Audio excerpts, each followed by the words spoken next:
Mais quand même, j'invite les femmes à porter leur attention pour reconnecter. Et moi, j'appelle ça la nature sauvage, notre nature sauvage.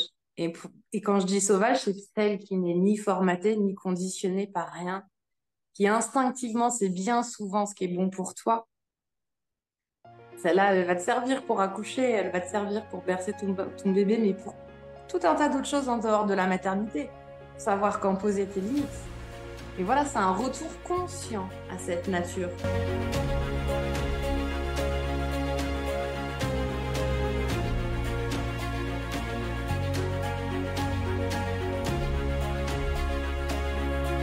Combien de fois est-ce qu'on entend que lorsqu'une femme met un enfant au monde, elle se coupe un peu d'elle-même? Elle met tellement son focus sur son enfant qu'elle s'oublie elle-même. Et si c'était possible de profiter de l'arrivée d'un enfant pour connecter encore plus à nous-mêmes? On va en parler, on va avoir une discussion tellement riche avec Johanna Sandretto qui accompagne les femmes. Salut Johanna! Salut Karine! Bienvenue à Impacter le monde. Avant de commencer, je veux savoir qu'est-ce que c'est pour toi impacter le monde? La manière dont moi, en tout cas, j'aimerais impacter le monde, ce serait de l'alléger. Tu vois, rien que le mot impacter, il a comme une forme de dureté. Et pour moi, l'être humain a laissé une empreinte très forte sur ce monde et sur cette planète. Ouais. Euh, et pas toujours de la meilleure des façons. Et c'est juste le reflet de notre état de conscience, à la fois collectif et individuel. Et du coup, ensemble, j'ai envie de dire, réunissons-nous autour de projets qui font du sens, qui sont porteurs de beauté, de paix, de joie.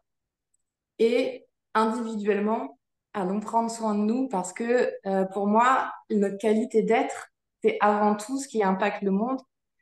Et peut-être que j'aimerais réfléchir à déjà comment est-ce que j'impacte déjà le monde? Est-ce que je me rends compte de comment j'impacte déjà?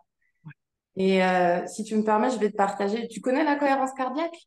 Oui, Et ben voilà, donc quand tu respires et que tu te mets en état de cohérence cardiaque, ton champ électromagnétique, il devient ce qu'on appelle plus harmonieux. Et ça a été démontré que en fait, ça va venir interagir avec les plantes qui sont dans la même pièce, les animaux, les autres êtres humains, et ça va venir les informer et les inviter aussi à se mettre dans le même état. Et déjà, rien qu'en faisant ça, tu impactes le monde. Et moi, ce que je dis souvent à mon fils, bon, il a que 4 ans, alors je sais pas ce qu'il comprend, mais quand tu as un conflit et que tu veux aller dire quelque chose à quelqu'un, prends 3 respirations avant. Parce que là, ton message, il va plus impacter, il sera mieux entendu. wow. Puis est-ce qu'il y aurait Voilà. une raison pour trois? Est-ce que c'est comme la première, elle est superficielle, la deuxième, on commence à descendre au cœur? Comment tu le vois, toi, le 3 au niveau de la respiration pour avoir le temps de descendre ceci? Ah oui, bah le 3 c'est parce qu'on le retrouve dans plein de traditions. Et puis tu peux aussi l'avoir pour le côté vraiment, tu sais, chakra du bas, quoi. Ton côté un peu animal. Et puis aussi dans le cœur. Et puis aussi d'arriver, tu vois, voilà, où t'es différent encore, même si parfois on en a plus que 3. Mais Ouais. J'ai été vraiment impressionnée quand on a fait notre pré-entrevue ensemble où j'ai appris à te découvrir et à en apprendre davantage sur toi.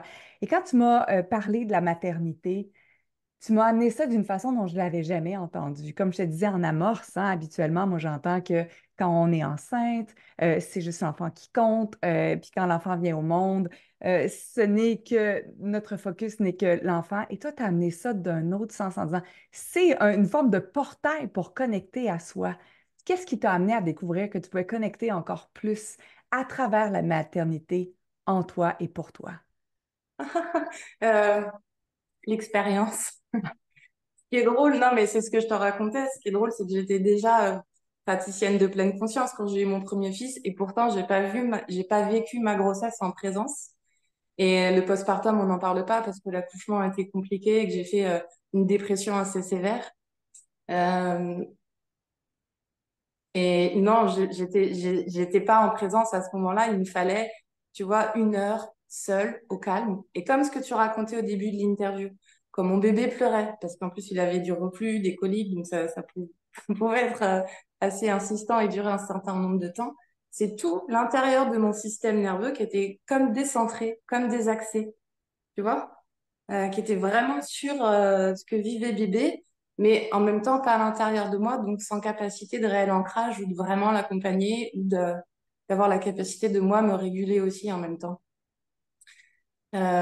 Et quand j'ai eu ma deuxième, enfin je suis tombée enceinte de ma deuxième, donc mon fils avait que 9 mois. Et là, je me suis dit, en gros, je vais mourir, c'est plus possible. Donc, faut que je fasse quelque chose. Et je me suis dit, bah, je vais faire ce que je sais faire de mieux. Et vraiment, du coup, j'ai fait l'effort de revenir à moi à chaque fois en présence et j'ai trouvé comment faire ça en même temps que ton enfant est là, en même temps que tu le portes dans ton ventre, en même temps qu'il y en a un petit qui est à côté et qui te sollicite. En fait, je pense que le déclic, ça a été d'arrêter de vouloir faire autrement. C'est-à-dire, j'avais besoin de me ressourcer et concrètement, il y a quelqu'un qui tire sur ma jambe. Et ben, comment là, même pendant ça, je peux aller connecter ce qui est à l'intérieur. Et ça a commencé à partir de ça. Arrêter de croire qu'il fallait une situation précise, particulière pour mettre des choses en place.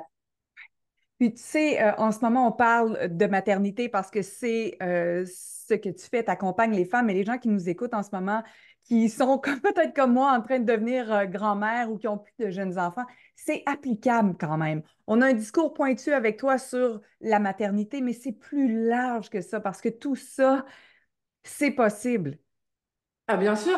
Bah, moi, ce que je propose aux femmes, c'est de se rencontrer, elles, dans le creuset de la maternité. C'est de profiter de cette occasion. Pourquoi? Parce que la maternité, c'est challengeant, c'est confrontant. Donc, il va y avoir des blessures qui se révèlent au travers de ta maternité. Il va y avoir tout un tas de situations qui vont faire que tu vas pouvoir venir te révéler et aller rechercher de la ressource aussi, que tu pensais que tu n'avais pas. Justement parce que la situation, elle est très challengeante et que autrement, peut-être, tu n'aurais pas su comment y accéder à ça. C'est un chemin qui se trouve. Mais après, quand tu sais, par exemple, placer tes limites avec bienveillance, parce que c'est tellement au clair pour toi, pour tes enfants, et en même temps fermeté, que tu t'es réconcilié avec ton autorité naturelle, ça se propage dans le monde professionnel, ça se propage avec le reste de la famille. Tu vois, c'est vraiment un espace de creuser parce il est intense pour se révéler, mais ça s'expand dans tout le reste de ta vie. Mm, mm. Quand tu parles de pouvoir te centrer, même quand tu as un enfant qui tire sur la jupe ou quelqu'un qui te crie dans les oreilles, quelqu'un qui pleure, qui fait le bacon, je ne sais pas si c'est une expression que vous connaissez en Europe. Faire le bacon, c'est quand ton enfant est couché à terre et gigote et hurle. Ce serait quoi le pendant français de cette expression-là? Il y en a pas. Ah, il n'y en a pas, mais tu comprends l'image, à moins que ça ne vous arrive pas, mais nous, ça nous arrive ici. Il y a une possibilité de se recentrer. Il y Ouais, a une possibilité d'être encore plus présent. Et ça ouais, commence par les 3 respirations, même si tu n'as pas envie de respirer. Tu as envie de pleurer puis de te mettre en boule. ouais. Mais tu peux aussi pleurer. En fait, ma deuxième grossesse, du coup, c'est pour ça que je te dis que c'est vraiment un portail. Alors, la maternité, mais surtout les grossesses, c'est vraiment un vrai temps d'expansion de conscience. Et là, j'ai été en présence et j'ai reçu les messages qui étaient les bons pour moi. Et la conviction que j'ai, c'est que pour chaque femme enceinte, quand on vit sa grossesse en présence, on va avoir les infos dont on a besoin pour accoucher avec cet enfant-là, pour le postpartum avec cet enfant-là, et pour nous dans notre vie de femme par rapport à là où on en est. Et donc, pour ma deuxième, c'était vraiment d'apprendre à faire ensemble. Et j'ai développé cette espèce de présence englobante. En même temps, je vais ressentir ma peur ou ma tristesse ou mon anxiété et en même temps, je suis là avec mon enfant. C'est plus dissocié. Tu vois, je ne suis pas en train de m'abandonner si je suis en présence avec mon enfant. Je suis aussi avec le fait de sentir ça. Et ça te donne après, du coup, une capacité d'agir où tu deviens plus créative, en fait. De pas perdre cette connexion, ce lien-là avec toi. Fait que c'est plus une question de. Puis peut-être que c'est bon, puis je remets pas ça en question, mais tu sais, il y a des femmes qui vont dire, OK, il faut vraiment que je prenne un week-end de congé, il faut que j'aie une gardienne, puis c'est tout bon aussi. Mais il y a une Bien sûr. possibilité de revenir à soi, puis de se faire peut-être une forme de spa mental, même quand tes enfants sont là. Bah, j'ai envie de te dire, moi, c'était peut-être l'histoire pour que je développe ça et que je trouve le chemin en moi, mais moi, j'étais comme ça. J'étais là, faut que j'appelle ma mère, enfin, la grand-mère, qu'elle vienne aider. Bon, ils sont loin, mais voilà. Et en fait, toute la vie, il m'a fait vivre. À un moment, les grands-parents sont malades.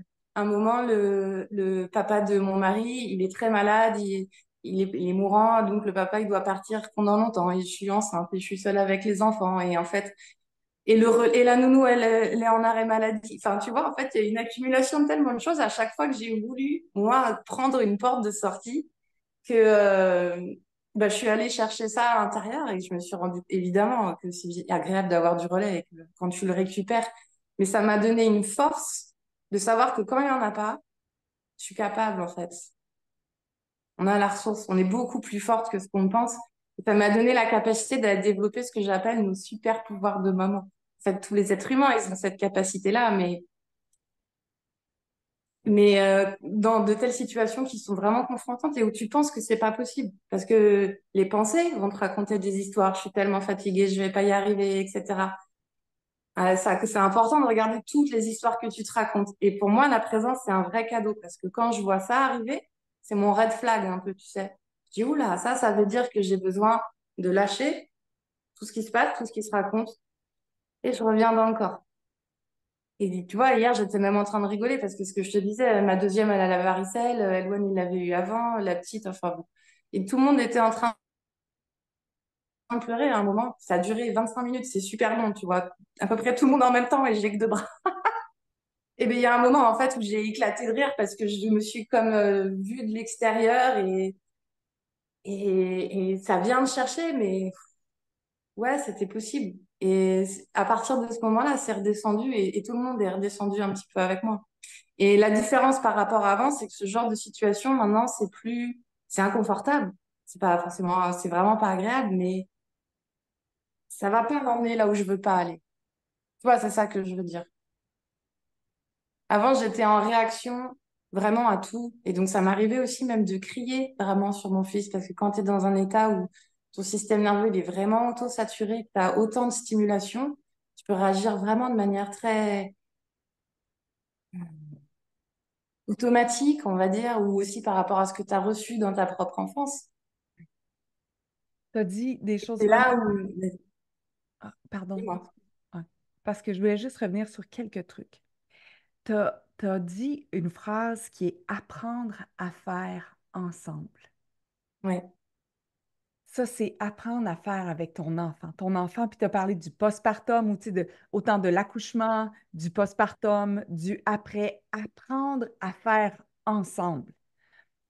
C'est tellement puissant dans mes cellules. Apprendre à faire ensemble, ça veut dire tout ce que j'ai appris de mes parents, il faut le relâche parce que là, c'est plus moi et mes parents, c'est moi et mon enfant. Qu'est-ce qu'on Mm. peut co-créer ensemble? Et de quelle façon tu commences à apprendre à faire avec ton enfant? Comment tu reçois les messages? Tu as parlé aussi de recevoir les messages. Comment Ouais. tu reçois les messages? C'est ton enfant qui te dit comment faire ou c'est vous ensemble dans une autre dimension? De quelle façon tu peux mettre des mots peut-être là-dessus? Pour moi, mes enfants, ils m'ont tous enseigné des choses et ils continuent encore de m'enseigner. Et déjà, la manière la plus simple, avant de te dire que tu canalises quelque chose, c'est simplement d'observer ce qui se passe dans la matière, dans le concret. Et si tu prends un peu de recul, qu'est-ce qui se passe? Qu'est-ce qui se répète? Quel regard tu peux porter dessus? Qu'est-ce que ça vient? Et après, tu te connectes à qu'est-ce que ça vient chercher en toi? Qu'est-ce que ça te fait travailler? Qu'est-ce que ça vient toucher? Il y a déjà là, tu as une bonne partie des réponses. Mais après, oui, moi, j'ai cette faculté aussi enfin, c'est les seuls, d'ailleurs, mes enfants avec qui j'ai cette faculté à communiquer facilement avec leur âme. Donc voilà, mais ça m'est arrivé des fois d'être complètement perdue, tu sais, parce qu'après, quand ils sont nés et qu'ils sont sur Terre, cette communication, pour moi, elle est plus aussi claire. Et c'est l'autre avantage d'être en présence, mais quand tu es en présence, en fait, c'est juste comme si c'est du sentir. En même temps, ça apaise ton système nerveux, ça te permet de te mettre sur la vibration comme une fréquence radio pour réceptionner de l'information. Donc moi, ça m'arrive quand des fois je suis vraiment perdue sur des choses, je pose la question. Tu pourrais dire je la pose à l'univers, je la pose à Dieu, je peux en fonction de tes croyances, ce que tu veux. Et, euh, et toujours la réponse, elle arrive. Pas forcément dans la minute, pas forcément le lendemain, mais toujours la réponse, elle arrive. Et ça m'a permis de développer cette confiance maintenant quand je suis face à une difficulté. Comment je vais faire pour qu'elle dorme toute seule? J'en peux plus, j'ai vraiment besoin de faire mes nuits. Ok, on va lâcher ça, le mental. J'ai compris, ça c'est ma question. Et la question, je vais la poser. Et maintenant, moi, mon job, c'est de revenir dans mon corps, de sentir la terre sous mes pieds, de faire dans chaque instant après du quotidien. Ça, c'était l'enseignement de ma troisième, c'est où est-ce qu'il est mon plaisir. C'est comme un degré encore supérieur dans la présence, tu vois. Je suis présente, mais je vais, dans le fait de pas s'abandonner soi non plus, je vais me dire, où est-ce qu'il est mon plaisir dans chaque acte? Et quand tu fais ça, tu lâches, tu te relies un peu à une forme de joie spontanée, naturelle, et au bout d'un moment, en fait, les réponses à tes questions, tu les trouves. Donc, tu me parles de trois apprentissages différents avec tes trois enfants, juste pour y revenir. Le premier, l'apprentissage était, Le premier, j'avais pas du tout compris, mais avec le recul, je peux te le dire, c'était un garçon et c'était difficile pour moi d'avoir un garçon dans mon ventre. J'étais fâchée avec les hommes à l'époque et c'était vraiment une réconciliation aussi avec mon propre masculin intérieur, avec mon autorité intérieure et tout ce que j'ai vécu, même dans l'accouchement, le conflit avec le milieu médical d'où je venais, mais avec ce rapport d'autorité, tout ce qu'il y a eu en postpartum, la déchirure complète, mon premier, c'était ça, et j'ai pas reçu, j'ai pas compris. Et c'est pas grave parce que, en même temps, pas de bien, pas de mal, c'est aussi ce qui fait qu'aujourd'hui, j'ai envie de partager ça aux autres femmes. Et, et puis, j'ai envie de te dire que je suis aussi très fière du message que ça me fait transmettre aujourd'hui à mon fils parce que, aujourd'hui, notre relation, elle s'est transformée, elle s'est améliorée et ça lui délivre le message de la résilience, de la guérison. Et Dieu sait que notre humanité, elle en a besoin aussi, donc c'est OK, tu vois. et apprendre à faire ensemble. C'est ça aussi. Ce qu'on disait il y a quelques secondes, c'est on apprend, on peut commencer un peu tout croche, même s'il n'y a pas de bon, pas de mal, on va juste l'imager comme ça. On a la perception, ça a commencé tout croche, mais non, pour les deux, peut-être c'était ça qui était requis pour relâcher. Bah, tu vois, c'est ça. C'est qu'en fait, pas de beau, pas de mal. Et ma deuxième, ça a vraiment été d'apprendre à faire ensemble. Donc, à accueillir mes émotions en présence de quelqu'un d'autre. Tu sais, aujourd'hui, on parle beaucoup d'hypersensibilité. Et je pourrais être casée un peu dans cette, enfin, oui, casée dans cette case-là.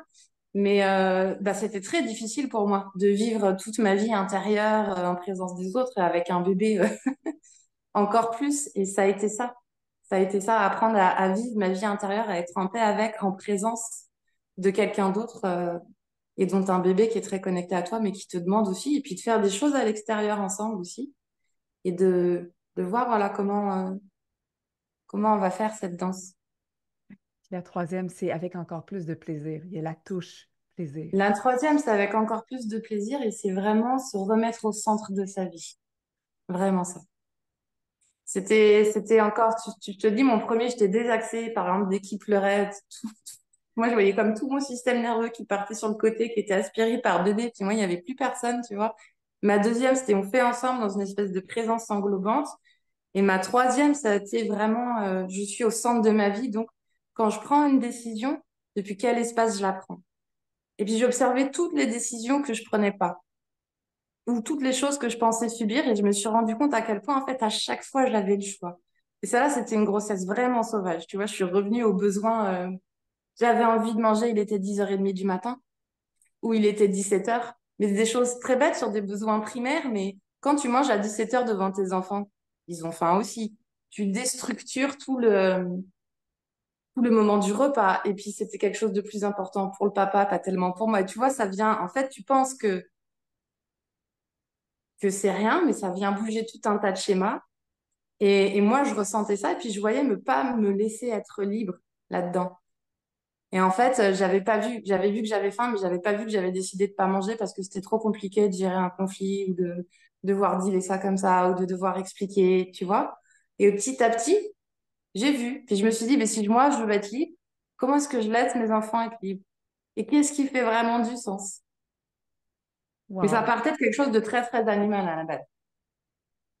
Puis, tu parles de ton amoureux, il y a une transformation de ta relation avec toi-même, il y a une transformation de ta relation avec les enfants. Est-ce que ça a un impact aussi, puis ça devient encore plus inclusif, puis joyeux et léger avec ton amoureux? Oui, heureusement. Ah oui, oui, parce que là, avec trois enfants, on a des moments de tension, c'est sûr, mais si je compare par rapport au premier, comment on gérait, c'était, voilà. Moi, si tu veux, par exemple, la grosse différence que je vois avec lui, c'est qu'aujourd'hui, je suis capable, quand il y a eu un moment de tension, de m'être occupée de bébé et puis de redescendre et de lui poser une main sur l'épaule et de lui dire, OK, qu'est-ce qui t'est arrivé et de quoi t'as besoin? Au lieu de lui dire, mais tu te rends pas compte, t'as fait ça, etc., etc. C'est pas pour autant que c'est pas important, que je vais pas faire passer mon message, c'est juste que C'est comme revenir d'abord à la relation avant de chercher à avoir un résultat. Même la façon dont tu le dis, en mettant la main sur l'épaule, c'est vrai que c'est établir la relation avant d'être comme sa mère ou de le diriger, parce que combien de fois est-ce qu'on passe par le reproche Ouais. premier avant la douceur? Exactement. Et puis c'est ça aussi, se recentrer, que j'ai appris avec elle en me recentrant. Elle m'a vraiment fait travailler. Je peux te dire, pas qu'elle a sauvé mon couple, mais en tout cas, elle a amélioré beaucoup de choses, ma dernière. Parce que se recentrer, c'est aussi ça, quand tu vis des émotions fortes liées à des tensions dans ton couple. euh, Se recentrer, c'est d'abord, avant de porter des pensées sur des jugements sur il fait ça parce que, etc. Et puis ça, c'est pas acceptable. Non, non, non. Tout ça, ça t'emporte quelque part. J'ai observé que c'était pas des pensées qui me faisaient du bien, qui me faisaient plaisir. Et, et ça t'empêche d'aller toucher qu'est-ce qui est vraiment à l'intérieur de toi, là, vivant et qui est peut-être blessé ou qui a besoin, en tout cas, de ta présence. Et une fois que ça s'est fait, ça m'a permis d'arriver, ça aussi, c'était un grand changement. Comme je suis vraiment allée sentir, j'ai de la clarté. Et du coup, je peux poser des actions simples et il n'y a pas besoin d'en parler pendant 3 heures. Et c'est très clair parce que je suis en paix avec. Et quand tu te comportes comme ça, en regard, en général, c'est assez OK, tu vois. Au lieu de... Alors, je dis pas qu'on n'a pas des discussions, on en a, mais au lieu des trucs toujours interminables qui tournent en boucle, maintenant, moi, c'était clair. En fait, quand il y a ça, j'ai besoin de ça. Tu veux pas? OK. Mais c'est... Tu vois, en fait, ça apporte vraiment quelque chose qui est... Tu as parlé souvent des pensées qui sont revenues, ces pensées-là qui mènent. C'est pas tant l'action, c'est pas tant l'enfant qui pleure ou l'attention avec notre conjoint ou avec nos adolescents, peu importe. C'est mes pensées à propos de ça. C'est l'histoire que je me raconte à Bien propos de sûr. ceci. Tu as soulevé le point de la fatigue. Combien de fois est-ce qu'on répète? Puis je m'en rappelle, si ma mère était là, elle pourrait témoigner aussi. Depuis où elle est, sans doute qu'elle rigole maintenant. Mais je suis fatiguée, je suis plus capable, je suis plus capable, je suis fatiguée, cet enfant-là, il est terrible, cet enfant-là, il dort pas, cet enfant-là va me faire virer folle. Et tout le verbatim qu'on a tous dit peut-être à un moment ou à un autre, à différents degrés, c'est ça qui nous exténue encore plus. Bien sûr. Et je te dirais même, moi, c'est ce que j'appelle mes red flags. Je C'est les quoi? ai, mes red flags, mes Ah, drapeaux les red rouges, tout flags. Oui, ça. oui, oui. Oui, oui, oui. Et quand je me vois penser ça, Ouais, je sais que là, ça veut dire j'arrête, je lâche la pensée. J'ai ouais. compris parce qu'en fait, j'ai tellement fait l'expérience d'aller dedans que je sais que tu vas droit dans le mur quand tu fais ça. Mais vraiment, ça va te bouffer ton énergie. Tu vas avoir que des émotions. Et effectivement, tu vas plus être capable d'amener quelque chose de constructif. Et donc, moi, quand je vois ça, c'est un stop direct et je reviens. Ça veut dire que j'ai besoin de ma présence et c'est OK. Et je pense que, tu vois, le fait d'être humain, c'est juste que tu vas danser avec ça tout le temps. Je pense pas qu'on s'en débarrasse véritablement. Je pense qu'il y a toujours des contextes où ça se réinvite dans nos vies. Mais après, c'est à toi, tu vois, de dire, on va faire différemment. Quand tu me dis ça fait un red flag, t'arrêtes, tu stops, puis tu reviens vers toi, qu'est-ce que ça te fait ou quel est ton signal déclencheur qui a dû s'affiner avec le temps pour que tu dises stop de plus en plus rapidement? Comment tu te sens pour que les gens qui nous écoutent, qui disent oui, mais moi, je m'en rends pas compte quand je pars comme ça, j'appelle ça être à spin, un peu comme dans la laveuse. Tu sais, quand on est à l'essorage, là, tu tournes, tu tournes, tu tournes, ça peut plus arrêter, les pensées tournent, tournent, tournent. Comment toi, tu te rends compte puis tu te ramènes le plus vite possible? Ben ça justement c'est ce que je propose aux femmes d'aller explorer ensemble pour vraiment tracer ce chemin parce que c'est comme après c'est au niveau de la neuroplasticité une fois que tu as tracé le chemin c'est facile d'y revenir et que ça s'entre et ça en plus ça se construit enfin c'est plus facile de le construire même si c'est pas impossible pendant mais quand tu es relativement bien quand tu es relativement au calme et que tout est à peu près OK c'est assez facile à mettre en place après en vrai ça peut être mis en place n'importe quoi. Et justement, c'est de s'observer, et c'est pour ça que je propose des accompagnements, c'est de s'observer dans le quotidien. Et par exemple, si tu n'en as aucune idée, on va faire une relecture. Tu vois, là, ce moment-là, j'étais en tension, j'ai crié sur mes enfants, ou je sais pas ce qui s'est passé, enfin, une situation qui te convient pas.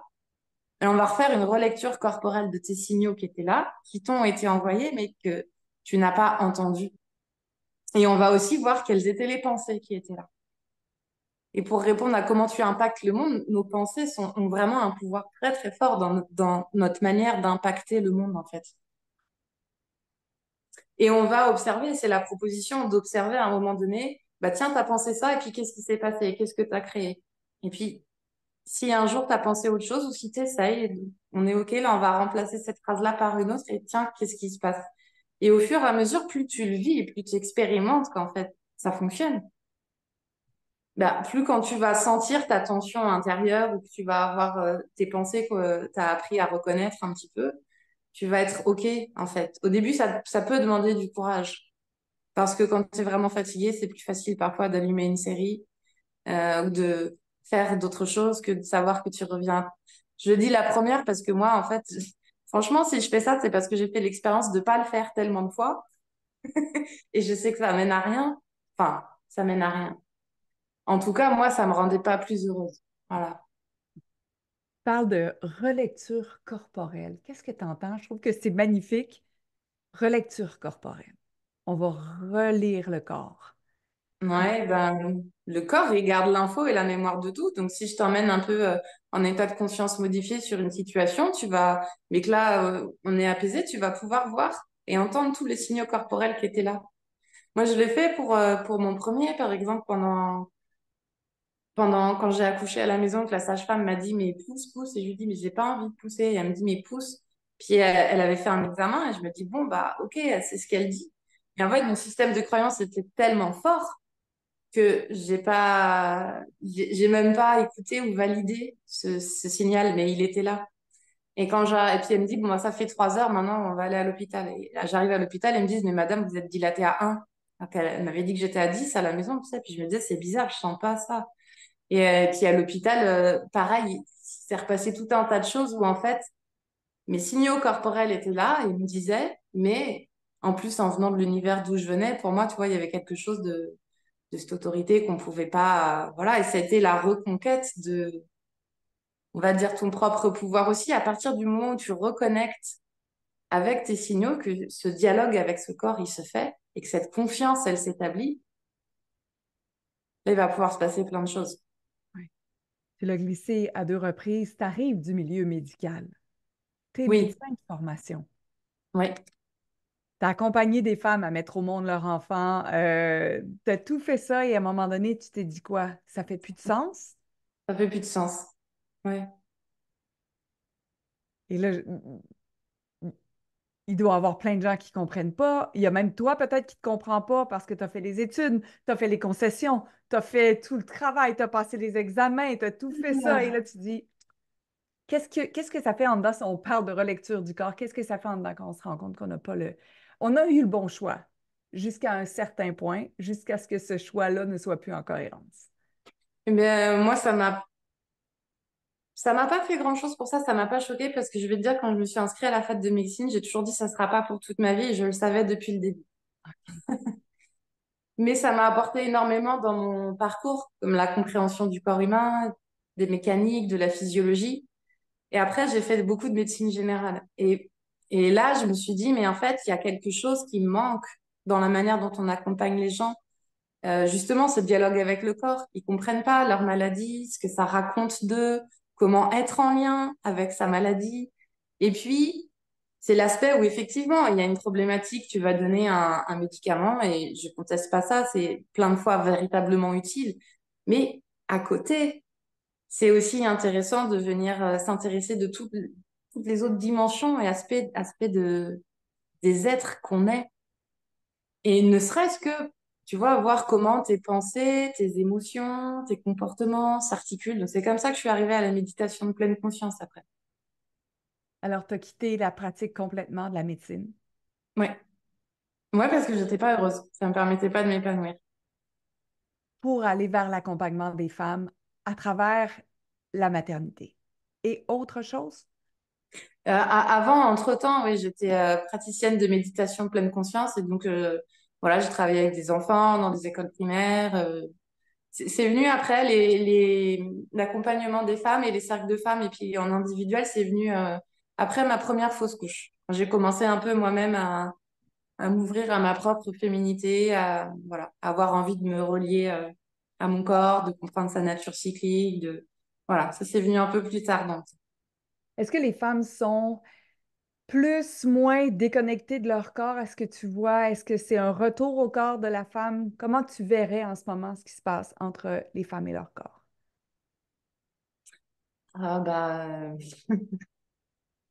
en ce moment, il se passe, moi je vois que les femmes sont vraiment dans cette démarche de venir se réapproprier leur corps, leur féminité, leur spiritualité, leur pouvoir intérieur. Tu peux dire tout ça comme tu veux. Et qu'effectivement, la conclusion, c'est si on en est à faire ça, c'est que oui, on était déconnectés, mais pas que les femmes, je pense que tous les êtres humains au stade où on en est aujourd'hui.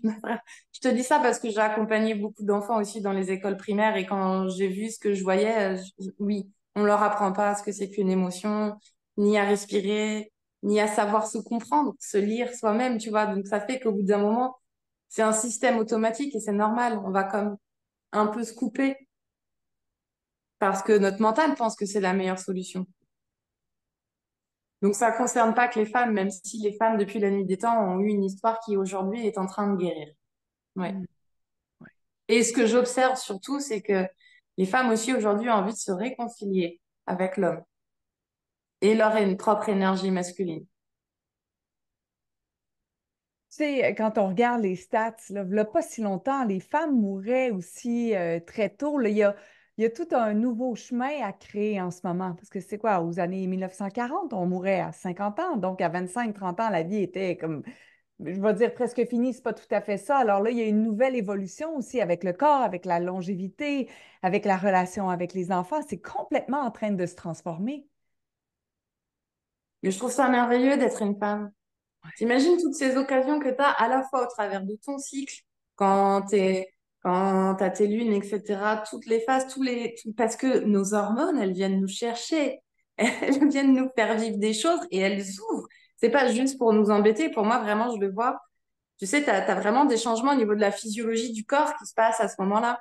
Donc, par exemple, tu peux arrêter de sécréter les choses de la sérotonine ou moins de GABA à certaines périodes de ton cycle, qui fait que tu vas pouvoir être plus anxieuse, mais que tu vas connecter à d'autres parties de toi qui sont vraiment plus intérieures, puis qui ont besoin aussi que tu ailles voir et que tu comprennes.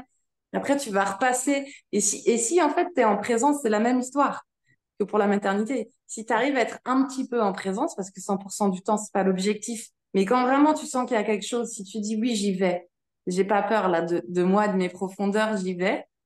Pour ça, peut-être ça nécessite parfois d'être un peu outillé, mais si j'y vais, c'est des potentiels infinis de se rencontrer, d'être créative, de connecter aussi à nos aspirations profondes. Mhm. Et puis tu revis des choses dans la maternité et à la ménopause, c'est encore d'autres choses.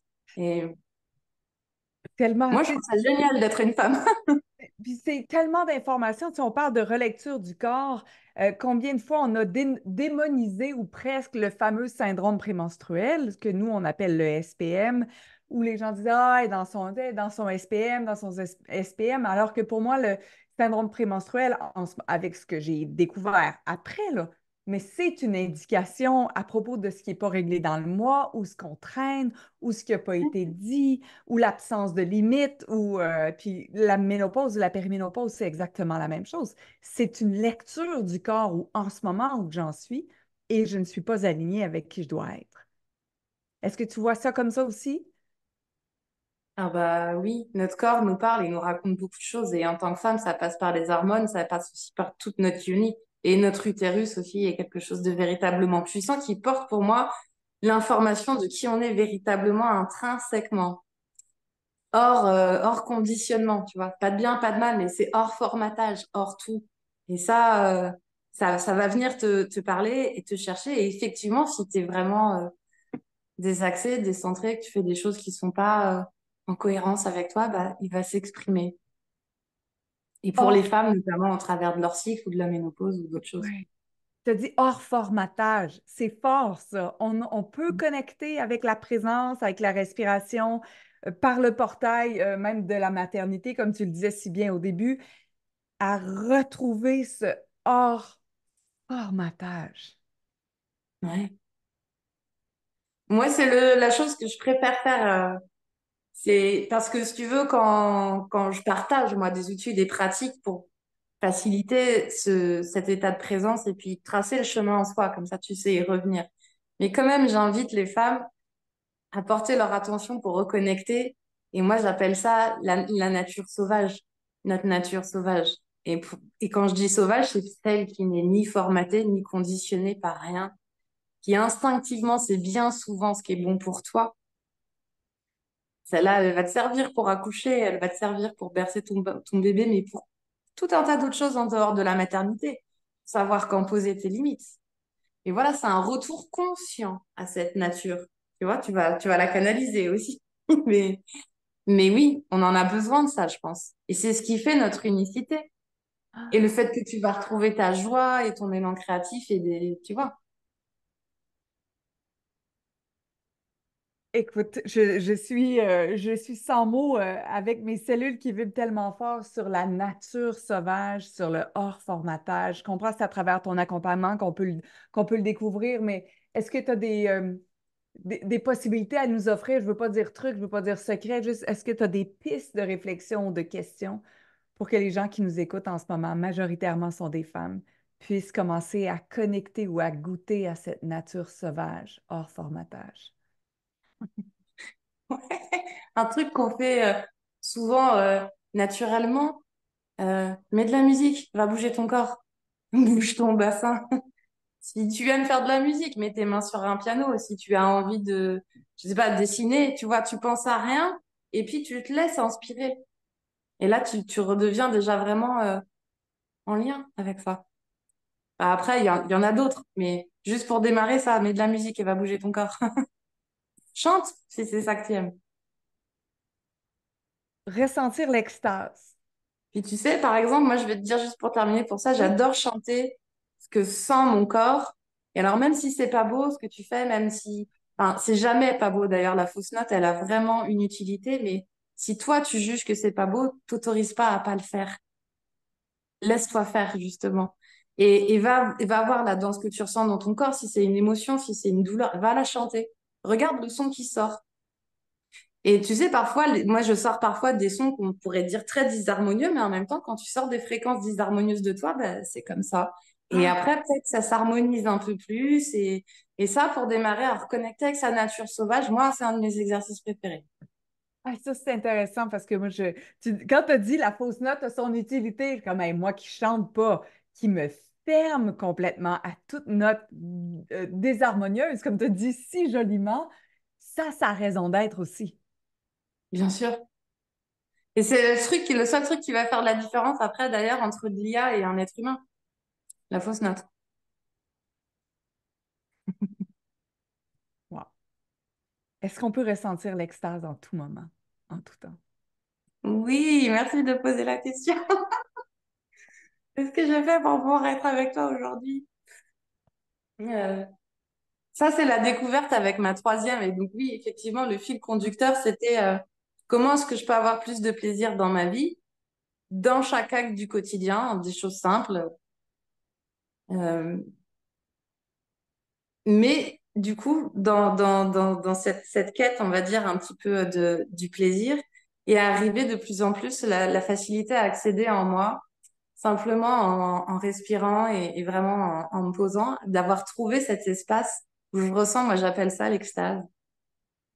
C'est vraiment comme quelque chose où tu retrouves une joie spontanée, c'est très léger, ça pétille dans tout le corps, tu sens que l'énergie, elle circule librement, voilà. Et ça, c'est ce que je te disais, si tu as goûté à ça 2 minutes, moi en tout cas, ça durait 3 jours, les effets, tu vois. J'ai fait ça pendant 2 minutes et j'observais que sans faire d'effort, là, sans faire d'effort, la nature de mes pensées change. Tu vois, quand tu as ton red flag, par exemple, oh, comment je vais faire, j'ai pas mon relais, etc. Ça, une fois que tu as goûté à ça, là, que tu as pris tes respirations, que tu es dans ton espace où tu peux sentir cette sensation d'extase, tu vas pas penser ça naturellement. Et tu même pas besoin de te dire, il faut que j'arrête et que je change. Non, c'est passé comme dans une autre vibration. Donc la nature de tes pensées change, la nature de tes émotions change. Et ta capacité à être créative et à faire les choses avec fluidité, c'est très, très agréable. Ça se met naturellement en place. Et ça, c'est ce que tu disais, ça nous est disponible, c'est ce que j'ai découvert quand tu es malade, quand tu es fatigué, quand tu es bien. quand tu as crié, quand, quand pas, quand tu vois, c'est nous est disponible en fait tout le temps, simplement parce qu'on est des êtres humains et qu'en fait ça fait partie de nous. Donc, l'extase, c'est une vibration pour toi? Qu'est-ce que c'est l'extase pour toi? Non, non, l'extase pour moi c'est un état d'être, c'est vraiment un état d'être, mais ça va changer la manière dont je vibre et dont tous mes corps vibrent. Et donc ça va influencer aussi mon corps mental et mon corps émotionnel. Mais en tout cas, ce que je peux te dire pour moi, c'est que ça part par le corps physique pour en trouver le chemin et pour savoir comment y aller. Avec le souffle et à l'intérieur de mon corps, voilà, j'ai trouvé le chemin et après, c'est vraiment un état d'être où j'accède à quelque chose de plus profond de moi. On peut tellement accéder à plus, hein. Des fois, notre pensée, notre système de pensée est peut-être notre plus grande limitation, ce qu'on pense que peut être notre vie, mais quand on commence à juste jouer avec, ah, attends, moi, ma question que j'aime le plus, c'est est-ce que je crois vraiment cette pensée-là? Est-ce que je peux savoir de façon absolue que c'est vrai, ma pensée? C'est que c'est Ouais, épouvantable, je ne serais pas capable de est-ce que je peux savoir de façon absolue que c'est vrai? Puis quand je crois cette pensée-là, comment je me sens? C'est comme ça, peut-être ma relecture du corps. Il faut que je me pose encore la question, mais comment je me sens quand je dis ça? Je serai jamais capable. Je pourrai pas. J'aurais pas. Comment je me sens? Je me sens petite. J'ai le souffle coupé. Ça peut pas être ma vérité, ça. voilà. Moi, j'ai joué à ça à un moment. J'ai joué à toutes les pensées que j'observais qui me faisaient du mal ou qui me faisaient pas plaisir. Et en postpartum, je les ai eues, hein. Ah, je suis une mauvaise maman aujourd'hui, j'y arrive pas, gna gna. Ah, ça. Et quand je sentais, tu sais, commencer à me sentir pas bien. Je me dis, qu'est-ce qui se passe? Ah, j'ai pensé ça. Ok. Non, c'est pas vrai. Dis-moi, par rapport au portail de la maternité, moi qui ai rendu avec des grands enfants de 25 et 19 ans, je pourrais t'écouter puis te dire, ah, mince, c'est trop tard ou est-ce que c'est encore possible aussi de profiter de ce portail-là de la maternité, peu importe l'âge des enfants, même si la grossesse s'est bien passée depuis plus d'une vingtaine d'années? Bien sûr. Bien sûr, déjà parce que toute ton histoire, elle est restée à la fois dans ton corps et dans ta tête, dans ta conscience. Tout est encore présent. Et puis parce que tu as encore une relation avec tes enfants, même si tu les vois pas forcément. Je vais te raconter l'histoire de, tu sais, mon fils. euh, il avait 2 ans et il savait dire maman, mais il voulait pas m'appeler maman. Il voulait pas le dire. Et je suis allée faire une formation en ostéopathie intra-pelvienne après avoir accouché de ma deuxième. Et donc, on était à un moment donné dans un état de conscience modifié. Et je dis à la formatrice, écoute, je sens qu'il y a mon fils qui veut venir. C'est que je vais revivre son accouchement, quoi. Enfin, c'était ça qui était là, présent pour moi. Elle me dit, OK, monte sur la table. Et avec sa grande sagesse, elle a appuyé, tu vois, au niveau du périnée, comme si la tête passait. Parce qu'en fait, au final, cet accouchement qui devait être naturel à la maison s'est retrouvé à l'hôpital avec des péridurales et enfin, tout un enchaînement de complications et j'ai rien senti du tout. Tu vois. Mais vraiment, j'ai pas senti. Et là, c'était magique. C'est comme si mon corps avait compris que mon fils était sorti. Et j'ai compris qu'avant, en fait, il n'avait pas eu l'info. C'était vraiment ça la sensation.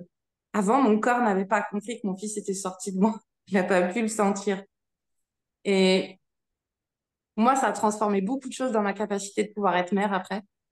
Et là, du coup, naturellement. Mais ce qui est drôle, c'est que le lendemain, alors qu'on était à plus de 400 kilomètres de distance et que on n'avait pas de communication, il m'avait laissé un message avec le papa sur mon répondeur. Et le papa dit, bah, Eloane veut te dire quelque chose. Et c'était 1 minute de maman, maman, maman, maman. Tu vois, donc ça s'est passé à 400 kilomètres de distance sans transmettre l'information verbale. C'est passé par mon corps, mais c'est arrivé jusqu'à mon fils. C'est pour ça que je te dis que oui, n'importe quand en fait, même après. Et de quelle façon tu accompagnes les femmes? C'est du privé avec toi? Il y a des accompagnements de groupe. D'ailleurs, hein, si jamais ça vous intéresse, vous frissonnez comme je frissonne à écouter Johanna. Vous avez tous les détails dans la description pour pouvoir la rejoindre via Instagram, son site Internet ou son Facebook ou peu importe, tout est disponible. Mais quel type d'accompagnement tu offres? Alors, je propose les deux. Il y a des accompagnements individuels quand on a vraiment envie de rentrer dans l'intime de ce qui se passe on part toujours à partir de ce qui se passe dans le quotidien, d'aller vraiment aiguiser cette machine à sentir là qui a besoin d'être un peu accompagnée sur ça, pour reconnaître vraiment ses besoins, ses limites, ses valeurs et pouvoir voilà, voir comment justement tu peux te remettre au centre de ta vie et ramener le plaisir comme moteur. C'est fondamental. Et puis, il y a des accompagnements qui sont de groupe, parce que c'est génial. C'est ce que je te dis, quand on est réunis à plusieurs, quand tu parlais d'impacter le monde, notre puissance est vraiment découplée, mais les femmes réunies ensemble ouvrent des portails, c'est phénoménal. Mais donc, oui, voilà, il y a aussi des cercles ouvertes aux celles qui sont déjà maman, celles qui ont envie de devenir maman, ou même quand tu es enceinte. Et après, je propose tout particulièrement d'accompagner aussi les femmes enceintes pour qu'elles récupèrent leurs clés. C'est les clés pour ton accouchement, pour ton postpartum et puis des choses pour vraiment parce que pendant la grossesse, notre sensibilité, elle est vraiment accrue. Et comment ça, c'est un atout en fait pour toi. Parce Joanna. qu'après, une fois que tu as mis ça en place pendant la grossesse, tu vas savoir très rapidement Ouais. ce que tu ressens. En fait, c'est pendant la grossesse, c'est comme si tu pouvais affûter ta machine. Moi, j'appelle ça la machine à sentir. Et ce dialogue, il va se faire après de plus en plus vite et avec une précision et une clarté. Et en fait, c'est un cadeau. Sauf que au début, tu le vois pas forcément. Et donc, si tu vas pas regarder de l'autre côté, ça peut juste être que tu pleures tout le temps et que c'est un peu ennuyeux. Et puis, on va te dire, comme tu parlais du syndrome prémenstruel, on va te dire, ah, bah, c'est les hormones de la grossesse. Mais non, ça raconte toujours quelque chose. Joanna, la conversation était d'une richesse fantastique. Ça a été un honneur d'avoir cette discussion-là avec toi. Puis merci beaucoup pour cette légèreté que tu apportes dans l'univers des femmes. Merci. Merci à Mais toi. merci à toi, Karine. J'étais ravie d'être là. Ah, c'est super agréable. Alors, à la maison, merci infiniment. Si jamais vous avez des questions, des commentaires, vous savez que vous avez tous les endroits possibles et inimaginables pour nous laisser un message. Vous pouvez le laisser directement à Johanna, vous pouvez me le partager avec moi, je vais le partager à Johanna. Il n'y a pas de bon, il n'y a pas de mauvais, mais si jamais aussi vous connaissez peut-être quelqu'un qui est enceinte ou qui a un jeune enfant ou qui bénéficierait de cette conversation-là, partagez ce podcast, cet épisode, afin qu'on puisse aussi ensemble créer encore plus de légèreté dans cette sphère si importante qu'est la maternité. Merci encore, Johanna. Merci, Karine.